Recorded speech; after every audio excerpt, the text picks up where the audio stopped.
Paul Newman, el icono de ojos azules que conquistó el oeste a su manera. ¿Sabías que Paul Newman, el actor de ojos más hipnóticos de Hollywood, casi rechazó el papel de Butch Cassidy por no sentirse vaquero? En Placeres Culpables desenterramos sus 5 westerns esenciales, desde el revolucionario Hombre hasta la sátira salvaje de Buffalo Bill. Y empezamos a continuación.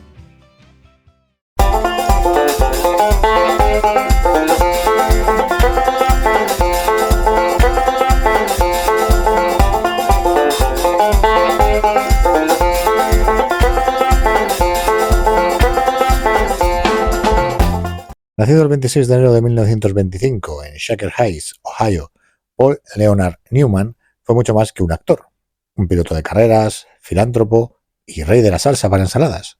Hijo de Arthur, un empresario judío, y Teresa, ama de casa, creció junto a su hermano Arthur Jr. en un hogar donde el esfuerzo era ley. Su vida personal tuvo altibajos. Se casó primero con Jackie White, con quien tuvo 3 hijos, incluido Scott, que falleció trágicamente por sobredosis, y luego con la actriz Joan Woodward, su amor durante 50 años y madre de sus hijas Eleanor, Melissa y Claire. Aunque Newman brilló en dramas como El Golpe o La Leyenda Indomable, hoy nos enfocamos en sus pocos, pero memorables westerns. Pues como hemos comentado, vamos a hablar de los westerns que protagonizó Paul Newman, que no fueron muchos.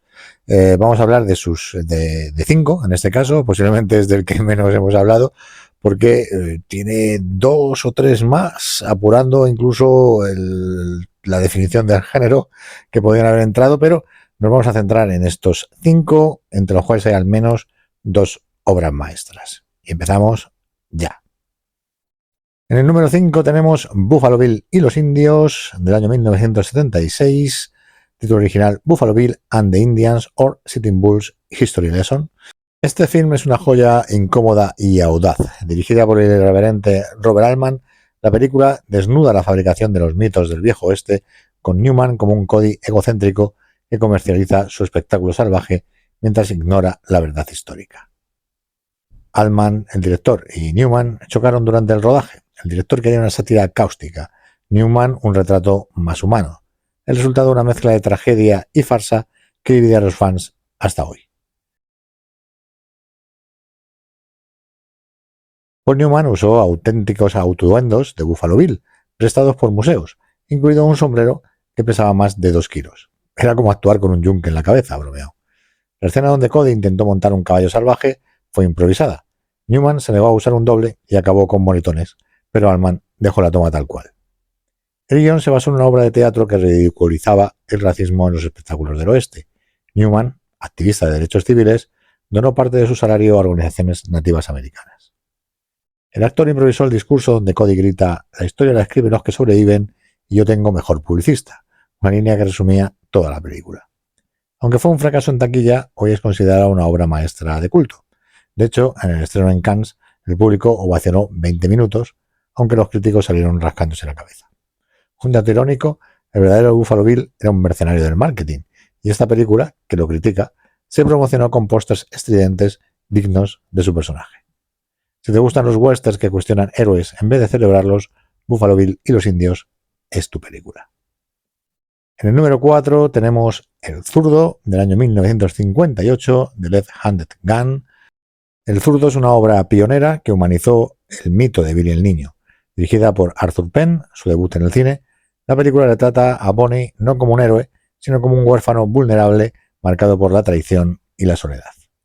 El guión se basó en una obra previa para televisión, escrita por el mismísimo Gore Vidal, pero Newman y Penn lo transformaron y se centró más en el aspecto psicológico del personaje. El estudio odió el enfoque. ¿Dónde están las balas? Y los saloon protestaron. A Gore Vidal tampoco le gustó, y su guión finalmente se llevó a la pantalla en 1989 con Val Kilmer como Billy el Niño.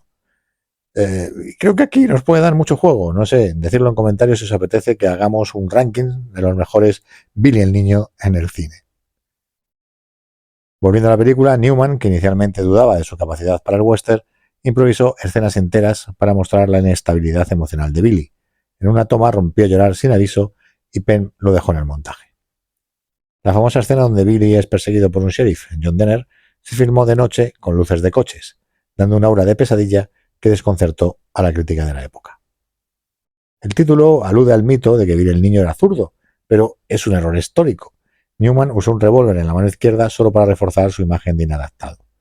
La película fue un fracaso comercial en 1958, pero hoy es reivindicada como precursora del western crepuscular. Hasta Scorsese la citó como influencia para Taxi Driver. Newman, que donó parte de su salario a orfanatos, tras el rodaje admitió: Billy me enseñó que los monstruos se hacen, no nacen. Un dato irónico: el estudio quería a James Dean para el papel, pero su muerte llevó a Newman, y así nació un clásico de culto. Si buscas un western que prefiere lágrimas y profundidad emocional a tiroteos, El zurdo es tu película. En el número 3, El juez de la horca, del año 1972, título original The Life and Times of Jude Roy Bean. Es una comedia oscura dirigida por el legendario John Huston. Newman interpreta a Bean, un forajido convertido en juez que gobierna un pueblo perdido con un humor ácido y un revólver. La película mezcla realidad y farsa, inspirada libremente en el histórico juez Roy Bean, famoso por sus veredictos absurdos. Newman y Huston bebían whisky auténtico durante las escenas en el salón para afinar la actuación. Hubo tomas donde la borrachera era muy real. Ava Gardner, que interpretó al amante de Bean, llegó al rodaje con su propio caballo y se negó a usar doble. En una escena el animal se desbocó y Newman la rescató entre risas de ambos, aunque nunca se llevaron demasiado bien. El estudio quería un tono serio, pero Huston y Newman impusieron el humor absurdo. La escena donde Bean juzga a un oso fue idea de Paul Newman. Si la ley no entiende al oso, el oso gana. John Milius, el guionista, y guionista también de films como Conan el Bárbaro, Apocalipsis Now o Las aventuras de Jeremiah Johnson, quería haber sido el director, y pese a estar prácticamente todos los días de rodaje presente allí en el set, quedó muy descontento con el resultado. El pueblo ficticio se construyó en el desierto de México, donde el calor derretía el maquillaje. Newman usaba un sombrero con un ventilador oculto. La frase "soy la ley al oeste del Pecos" fue un guiño al verdadero Roy Bean, aunque el histórico jamás tuvo un oso como jurado.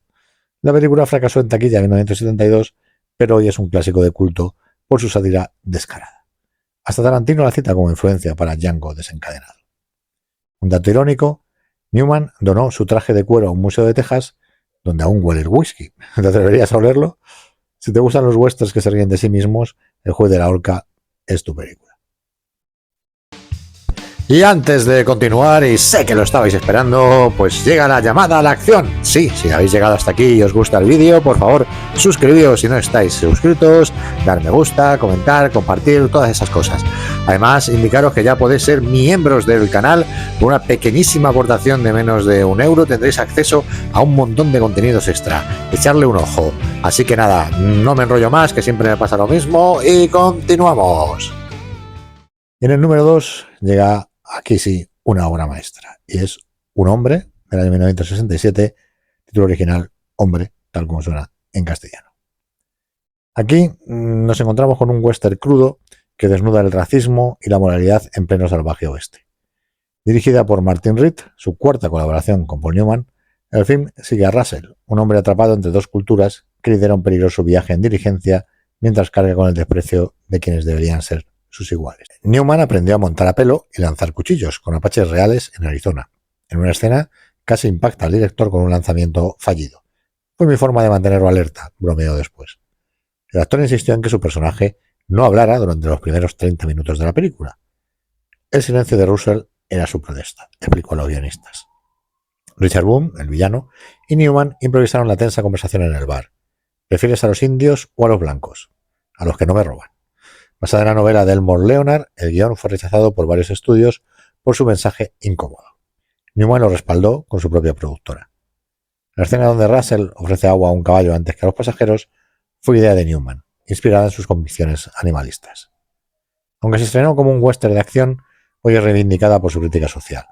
Hasta Quentin Tarantino la incluyó en su lista de westerns esenciales. Un dato que duele: el estudio quiso eliminar la frase final. A este ni los perros lo lamerían. Newman amenazó con abandonar el proyecto y ganó. Si buscas un western donde el héroe no dispara balas, sino verdades, Hombre es tu parada. En el número 1, pues una auténtica obra maestra, a la par que una maravilla de película, como es Dos hombres y un destino, del año 1969, Butch Cassidy and the Sundance Kid en su título original.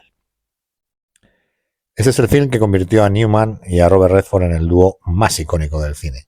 Dirigida por George Roy Hill, la película sigue las aventuras y fugas de Butch y Sundance, mezclando acción, humor y melancolía bajo el sol de Nuevo México. La química entre Newman y Redford fue instantánea. Apostaban a quién erraba más tomas. Newman ganó y Redford pagó las cenas. La escena del salto del acantilado se filmó con un doble anónimo.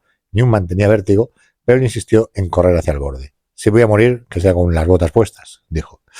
El estudio odió la escena de la bicicleta, con Raindrops que Fallen on My Head, pero Newman defendió la secuencia. Butch necesita un respiro, y el público también, y consiguió una de las escenas más icónicas de la historia del cine. El sombrero de Newman era suyo, no del vestuario. Lo usó en todas las escenas y acabó donándolo a un fan. El guión, escrito por William Goldman, al que todos los fans del cine conocemos por La Princesa Prometida, entre otras muchas cosas, tardó años en filmarse porque ningún estudio creía en un western con bromas. Pues ganó 4 Oscars, incluido el de Mejor Guión.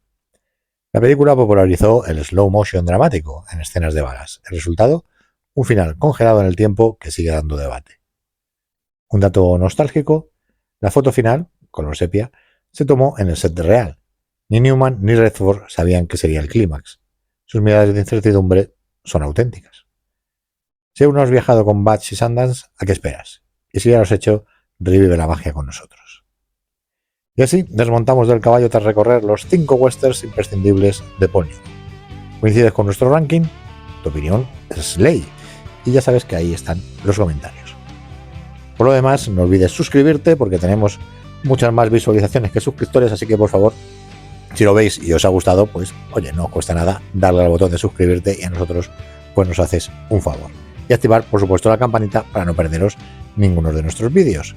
En el próximo vídeo, pues cambiamos de tercio, pasamos del oeste al cine clásico con un gran actor del cine clásico, una figura mítica del que ya hemos hablado en relación al western, pero que aquí hablaremos sobre el resto de su filmografía y es ni más ni menos que el gran y carismático Burt Lancaster. Así que no podéis perderoslo, igual que no podéis perderos nuestro canal hermano Más Placeres Culpables, donde hablamos de cine contemporáneo, de cine moderno, de cine de actualidad y casi prácticamente hacemos una reseña casi al día de momento. Así que venga, que aquí somos bastantes, pasaos unos cuantos por ahí, que sé que os gusta el cine y no solo el cine clásico y el cine del oeste, así que echarle un ojo a nuestro canal y apoyarnos, si queréis, pues suscribiros también allí.